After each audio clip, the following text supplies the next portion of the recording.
الرحيم ما يلفظ من قول إلا لديه رقيب عتيد۔ اللہ تبارک و تعالیٰ کا ارشاد باری ہے 26واں پارہ سورۃ قاف۔ رب تعالیٰ ارشاد فرما رہے ہیں کہ دو رقیب، دو ساتھی ہر وقت انسان کے ساتھ ہوتے ہیں۔ انسان جب اپنی زبان سے کوئی الفاظ نکالتا ہے اچھا یا برا، اس کے دو ساتھی ہیں کہ وہ ہر وقت اس کو لکھ رہے ہیں۔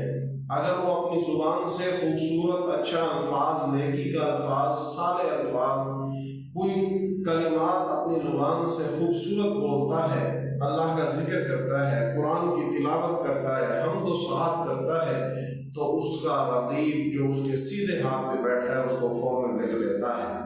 اگر انسان زبان سے جھوٹ بولتا ہے، غیبت کرتا ہے، گالیاں دیتا ہے، غلط الفاظ اپنے منہ سے نکالتا ہے، غلط گفتگو کرتا ہے، تو الٹے ہاتھ پر بیٹھا ہوا اس کا ساتھی فوراً اس کو لکھ لیتا ہے۔ اور کل قیامت کے دن اس کا زبان سے نکلا ہوا ہر لفظ دفتر میں محفوظ ہوگا، نامہ اعمال میں محفوظ ہوگا۔ جب کل قیامت کے دن نامہ اعمال کھلے گا تو چھوٹی سے چھوٹی نیکی اور بڑی سے بڑی نیکی اس کے اندر محفوظ ہوگی، اور چھوٹے سے چھوٹا گناہ اس کے اندر لکھا ہوا ہوگا، بڑا سے بڑا گناہ اس کے اندر لکھا ہوگا جسے انسان دیکھ کر خود حیران ہو جائے گا۔ تو اس لیے ہمیں گفتگو کرتے ہوئے، اپنی زبان سے کلام کرتے ہوئے صرف ذہن کے اندر یہ سوچ لینا چاہیے کہ دو ساتھی میرے ساتھ ہیں جو ہر وقت میری گفتگو کو لکھ رہے ہیں۔ وہ رات کی اندھیری کی گفتگو ہے، دن کے اجالے کی گفتگو ہے، جس صورت کے اندر بھی میں زبان سے اپنی گفتگو کرتا ہوں وہ فوراً اسے لکھ لیتے ہیں۔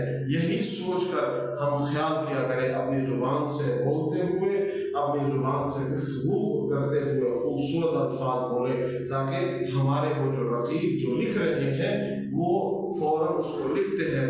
یہ سوچ ہم نے اگر بنا لی تو ہم ضرور اچھے الفاظ اپنے زبان سے بولیں گے، غلط نہیں